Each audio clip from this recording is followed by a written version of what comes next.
Marcus Bennett sat in his wheelchair, staring out the window of Atlanta Memorial Hospital's rehabilitation ward. The night lights of the city twinkled back at him, reminding him of the life he used to have before the accident. 6 months ago, he was a successful software engineer who could walk, run, and dance. Now, he couldn't even feel his legs. The door to his room opened quietly. Marcus turned his head to see a new face, a young black nurse he hadn't met before. She walked in with confidence, her braided hair neatly tied back, and a warm smile that reached her eyes. "Good evening, Mr. Bennett. I'm Jasmine Taylor, your night shift nurse for this week," she said, checking his chart. Her voice was gentle but professional. Marcus managed a small smile. "Nice to meet you, Nurse Taylor. And please, call me Marcus." As Jasmine went about her duties, checking his vital signs and adjusting his pillows, she noticed the laptop on his bedside table. The screen showed complex lines of code. "You're a programmer?" she asked, genuine interest in her voice. "Software engineer," Marcus corrected with a hint of pride. "At least I still am. The accident took my legs, not my brain." Jasmine's eyes softened. Instead of the pity Marcus had grown used to seeing, he saw understanding. "That's amazing. My brother's studying computer science. Sometimes he tries to explain his homework to me, but it might as well be alien language." They both laughed, and for the first time in months, Marcus felt like someone was seeing him as a person, not just a patient. Over the next few nights, Jasmine would often find Marcus working late on his laptop. She learned that he was developing an app to help people with disabilities navigate public spaces better. Sometimes, during her breaks, they would talk about his project. "The problem is," Marcus explained one night, showing her his screen, "most mapping apps don't consider wheelchair accessibility. They don't tell you if there's a ramp or if the elevator is working." Jasmine pulled up a chair, genuinely interested. "That must be frustrating. Just yesterday, I saw a woman in a wheelchair struggling because the elevator was out of order." "Exactly. That's what I'm trying to solve." Marcus's eyes lit up with passion. "The app will have real-time updates about elevator status, ramp accessibility, even the width of doorways." The conversations grew longer and more personal as days passed. Jasmine shared stories about growing up in a big family, being the first to go to college, and her dreams of becoming a nurse practitioner. Marcus told her about his life before the accident, his love for technology, and his determination to make a difference despite his disability. One night, Jasmine found Marcus looking discouraged after a difficult physical therapy session. Without thinking, she touched his hand. "You know what I see when I look at you, Marcus? I see strength. Not just physical strength, but the strength to keep pushing forward, to keep creating, to keep helping others even when things are tough." Marcus looked at their hands, then at Jasmine's face. "Most people see the wheelchair first. You're different, Jasmine." "Maybe because I know what it's like to be judged before people know you," she replied softly, thinking about her own experiences as a black woman in healthcare. Their eyes met, and something shifted between them. Both felt it, but neither said anything. They were crossing a line, nurse and patient, black and white, able-bodied and disabled. But in that moment, none of those labels mattered. The next morning, when Jasmine's shift ended, she found a small note on the nurse's station. It was from Marcus. "Thank you for seeing me, not my wheelchair. Would you have coffee with me once I'm discharged? As friends?" Jasmine held the note, a smile spreading across her face. She knew she should say no. It wasn't professional to date former patients. But something about Marcus made her want to break the rules, to take a chance. That evening, before starting her shift, she slipped a note under Marcus's door. "Coffee sounds good, but only after you master those parallel bars in physical therapy." And so began a love story that would challenge everyone's expectations, including their own. A story that proved love doesn't see color, doesn't count disabilities, and doesn't follow society's rules. It was just the beginning, but neither Marcus nor Jasmine knew then how much their lives were about to change. 3 months after their first coffee date, Marcus and Jasmine sat in the hospital cafeteria, sharing lunch. Marcus was now an outpatient, coming in 3 times a week for physical therapy. Every visit, he made sure to time his lunch break with Jasmine's.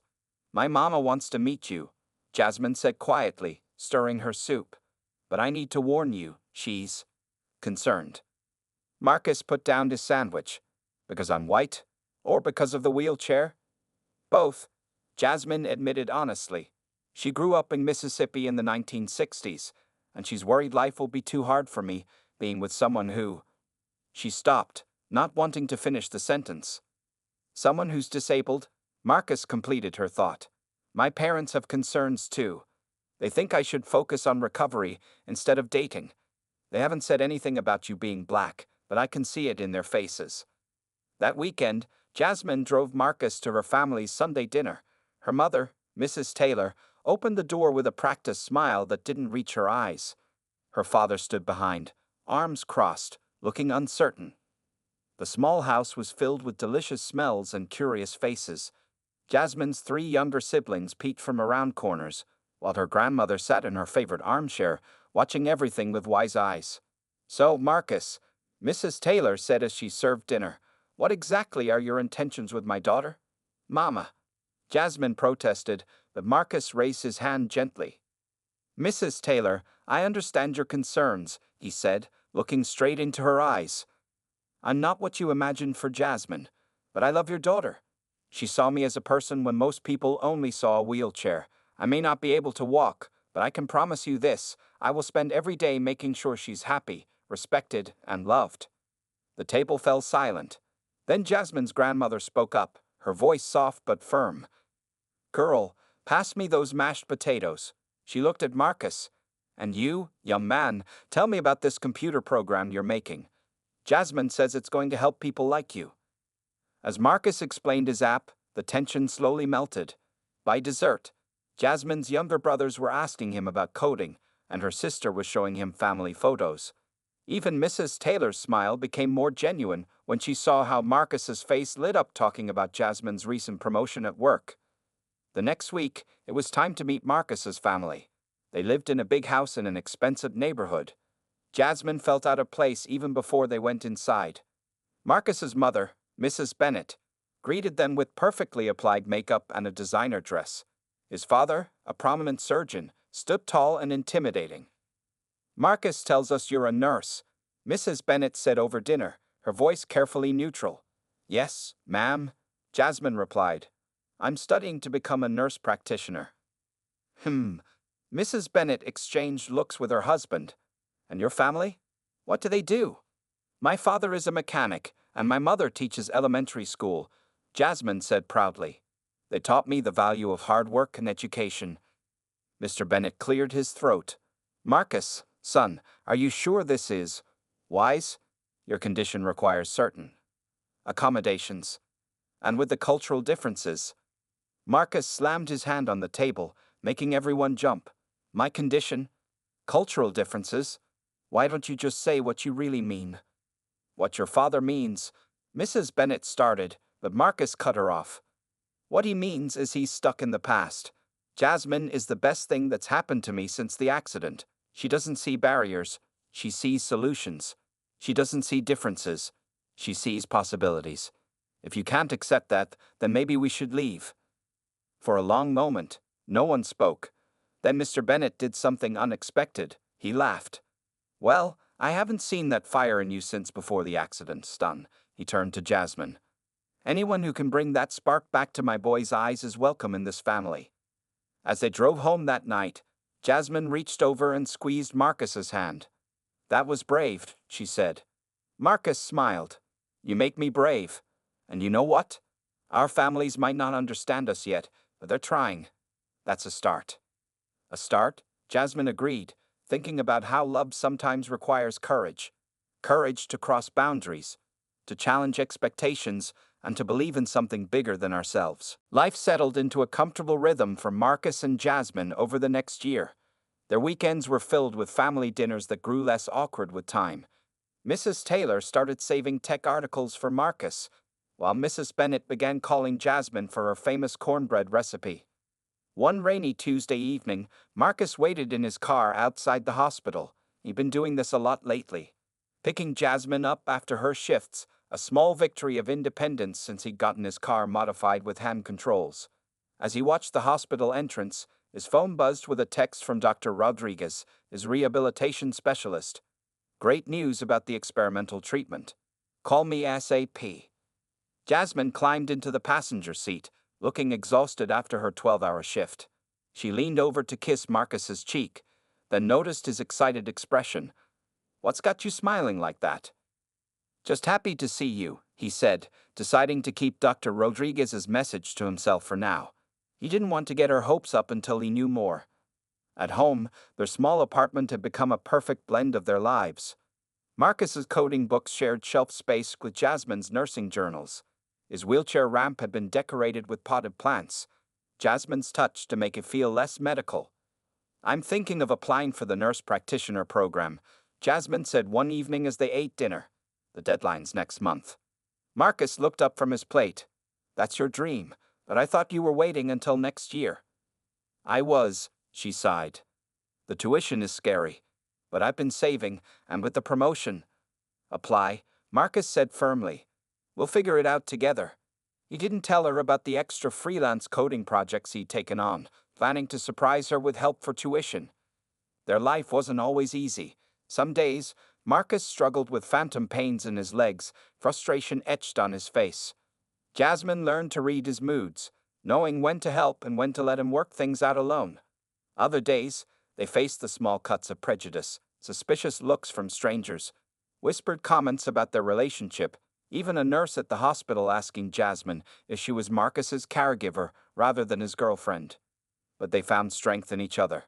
When Jasmine came home crying after a patient refused to be treated by a black nurse, Marcus held her close and reminded her of her worth. When Marcus got rejected from a job interview because the office wasn't wheelchair accessible, Jasmine helped him channel his anger into adding new features to his accessibility app. One Saturday morning, they went to the park for a picnic. Marcus had been acting mysterious all week, spending hours on phone calls he wouldn't explain. As they found a spot under a big oak tree, he seemed nervous. "Remember when we first met," he said, "and you told me you saw strength in me?" Jasmine nodded, spreading out their picnic blanket. "Well, I've been keeping something from you," Marcus continued. "Dr. Rodriguez contacted me about an experimental treatment. It's a new type of spinal therapy combined with advanced technology. They think I might be able to stand again, maybe even take a few steps with support." Jasmine's hands froze on the blanket. "Marcus, are you serious?" "I've been going through preliminary tests. That's why I've been disappearing some afternoons. It's not a cure. I'll still need the wheelchair most of the time. But there's a chance, Jasmine. A real chance." Tears filled Jasmine's eyes. "Why didn't you tell me sooner?" "I needed to be sure it was real first. And," he paused, reaching for her hand, "I needed you to know that this doesn't change us. Whether I can stand or not, what we have is perfect just as it is." Jasmine moved closer to him, resting her head on his shoulder. "Nothing could change how I feel about you. But this opportunity, it's amazing." "There's something else," Marcus said softly. "The main trials start in 6 months, right around the time of that wedding venue we looked at." Jasmine's heart skipped a beat.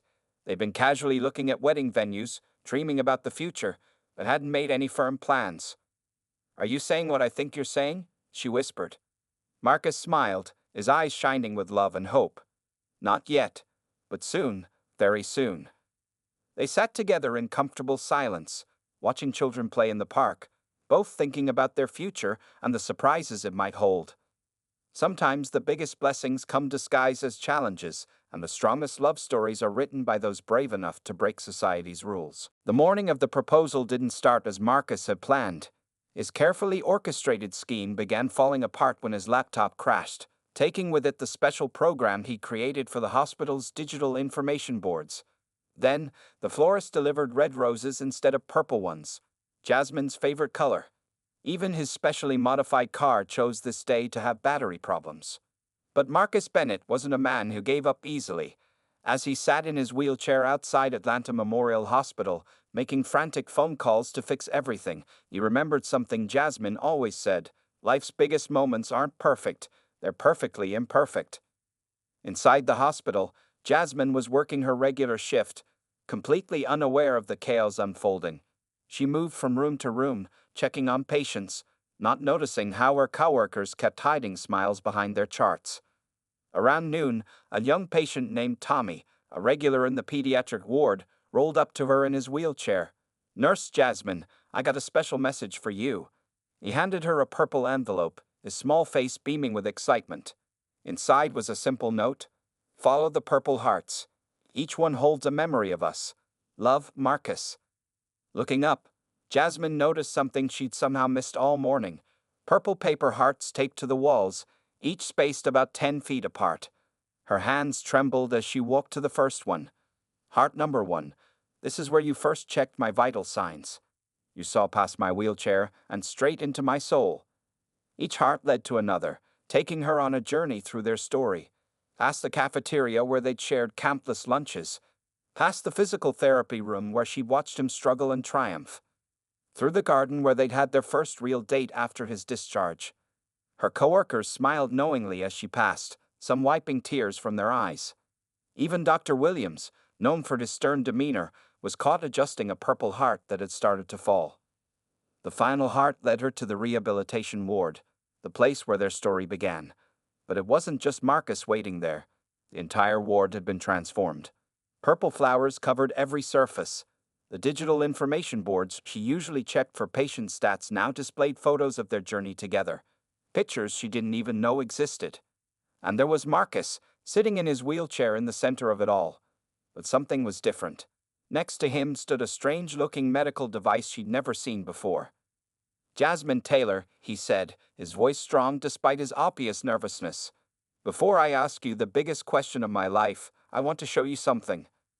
Dr. Rodriguez stepped forward, helping Marcus attach the experimental device to his legs. Jasmine watched, her heart pounding, as Marcus gripped the parallel bars installed just for this moment. Slowly, with tremendous effort and the help of the device, Marcus began to rise from his wheelchair. Jasmine's hands flew to her mouth, tears streaming down her face as she watched him stand, wobbly but upright, for the first time since his accident. "I can't promise I'll ever walk perfectly," Marcus said, sweat beading on his forehead from the effort. "This device isn't a miracle cure. But what I can promise is this: I will never stop trying to be better, to do better for you."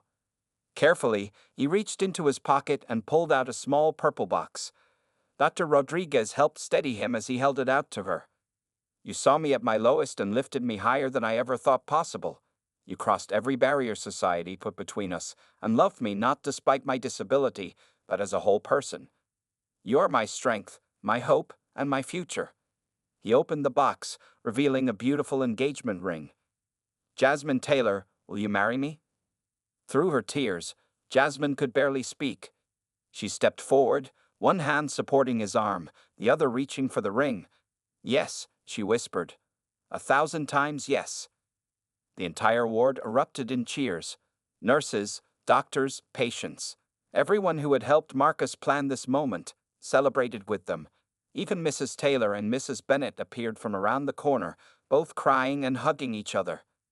As Marcus was helped back into his wheelchair, Jasmine couldn't stop staring at her ring. It wasn't just a piece of jewelry. It was a symbol of their journey, their struggles, and their triumphs. It was a promise that whatever challenges lay ahead, they would face them together. "Perfect?" Marcus asked, squeezing her hand. "No," Jasmine smiled, leaning down to kiss him. "Perfectly imperfect." Wedding planning should have been the fun part, but for Marcus and Jasmine, it quickly became a test of their patience and strength. Every vendor meeting brought new challenges they hadn't expected. The first venue they visited seemed perfect until the owner kept addressing all questions to Jasmine, acting as if Marcus wasn't there. "Will he need special arrangements?" the owner asked Jasmine, avoiding eye contact with Marcus. "We've never had a disabled groom before." "I can speak for myself," Marcus said firmly. "And yes, I'll need ramp access. More importantly, I need respect." They left without booking. In the car, Jasmine gripped the steering wheel tightly. "Maybe we should just elope." But Marcus shook his head. "No, we deserve a beautiful wedding. Let's keep looking." The cake tasting was another adventure. The baker's eyes widened when she saw them, an interracial couple, one in a wheelchair. She recovered quickly, but her discomfort showed in her nervous chatter. "Oh, we can make the cake table lower. If that would be more convenient," she suggested awkwardly. Jasmine started to get angry, but Marcus surprised her by laughing. Actually, that's a great idea, and while you're at it, could you make sure all the tables are at accessible heights? We want everyone comfortable at our reception. The baker's face relaxed, and soon they were having a real conversation about designs and flavors. She even suggested incorporating both their cultural traditions into the cake decoration. Their families tried to help, but sometimes their assistance came with unintended complications. Mrs. Bennett insisted on booking the most expensive wedding planner in Atlanta, not realizing how this made Jasmine's parents uncomfortable about their smaller financial contribution. "We can't match that kind of spending," Mrs. Taylor confided to Jasmine one evening, looking worried. "Mama, nobody expects you to," Jasmine assured her. "Marcus and I want a wedding that represents both our families, not a competition." The experimental treatment Marcus was undergoing added another layer of complexity to their planning. His therapy sessions were intense, leaving him exhausted. Some days, he could barely focus on wedding details. One afternoon, while they were reviewing invitation designs, Marcus's legs began spasming, a common side effect of the treatment. Jasmine immediately switched from bride mode to nurse mode, helping him through the exercises Dr. Rodriguez had taught them.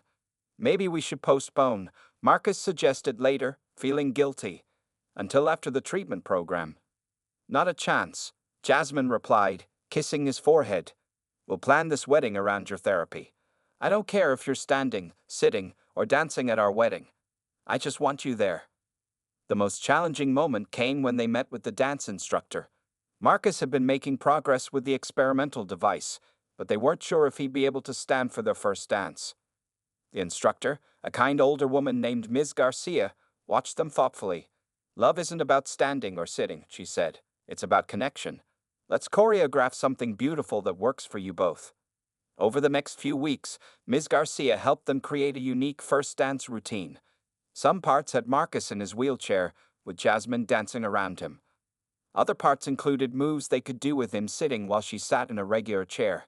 They even practiced a short sequence for if he could use the experimental device. "We'll prepare for every possibility," Ms. Garcia assured them. "Your love story isn't typical. Why should your wedding dance be?" As the wedding date grew closer, they faced decisions about traditions. Would Marcus go down the aisle in his wheelchair? Would they light a unity candle? How would they adjust the hora, the traditional Jewish dance Jasmine had promised Mrs. Bennett they'd include? But for every problem, they found a solution. Their friends and families pitched in, offering suggestions and support. Even Mrs. Taylor and Mrs. Bennett started working together, combining their different traditions into something uniquely beautiful. One evening, after another long day of planning, Jasmine found Marcus working late on his laptop. "What are you doing?" she asked, peering over his shoulder. "Making sure every detail of our wedding venue is mapped on my accessibility app," he answered, "so any future couples like us will know exactly what to expect." Jasmine wrapped her arms around him from behind. This was why she loved him, because every challenge they faced became an opportunity to help others. Their wedding wasn't just about them anymore. It was about showing the world that love knows no barriers, and that sometimes the most beautiful traditions are the new ones you create together. The morning of the wedding dawned bright and clear. In the bridal suite of Atlanta's Garden View Hotel, Jasmine sat before a mirror while her sister braided tiny purple flowers into her hair. Her wedding dress, carefully altered to look perfect whether she was standing or kneeling beside Marcus's wheelchair, sparkled in the morning light.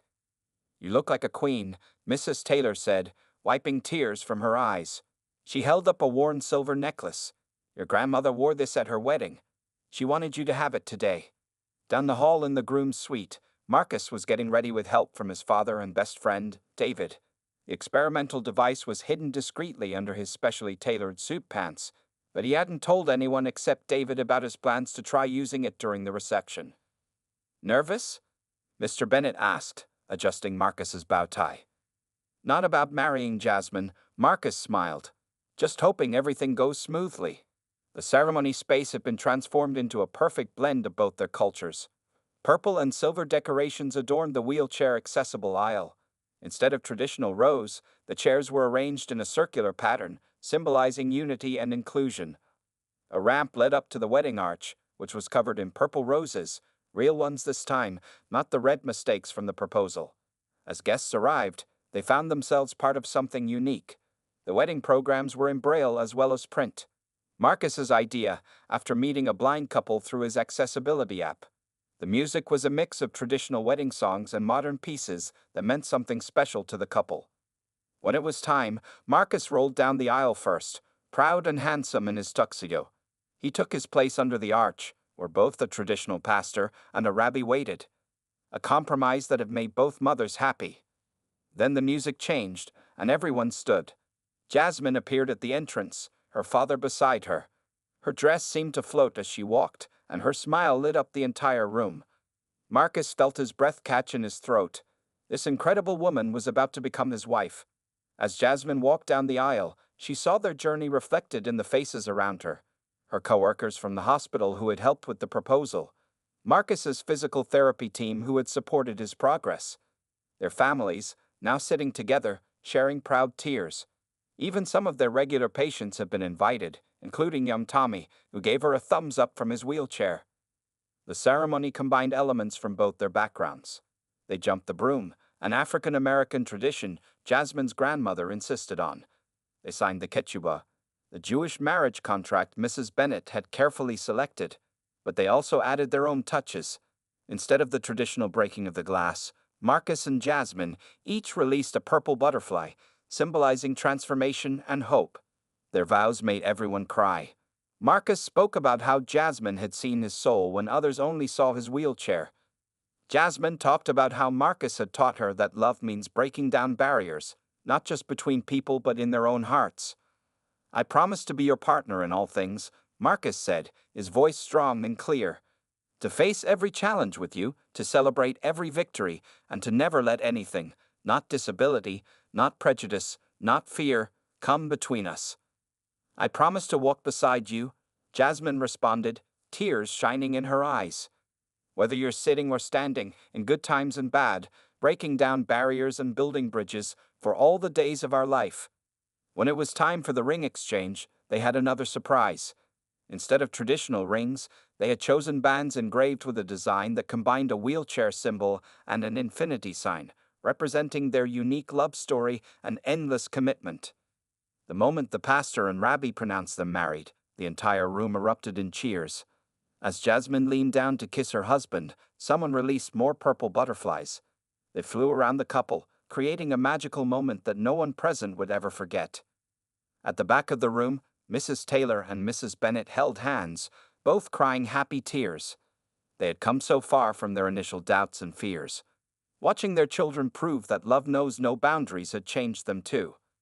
As Marcus and Jasmine made their way back down the aisle, now as husband and wife, their guests threw purple rose petals. But the biggest surprise of the day was still to come, waiting for the perfect moment during the reception toast. The wedding reception was in full swing at the Garden View Hotel's grand ballroom.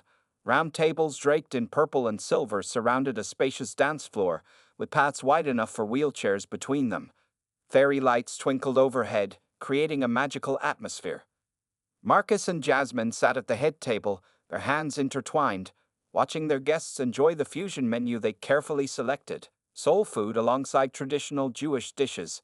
Even the centerpieces told their story, with small purple butterflies perched on branches, symbolizing transformation and hope. As dinner wound down, David, Marcus's best man, stood up and tapped his glass. The room fell silent.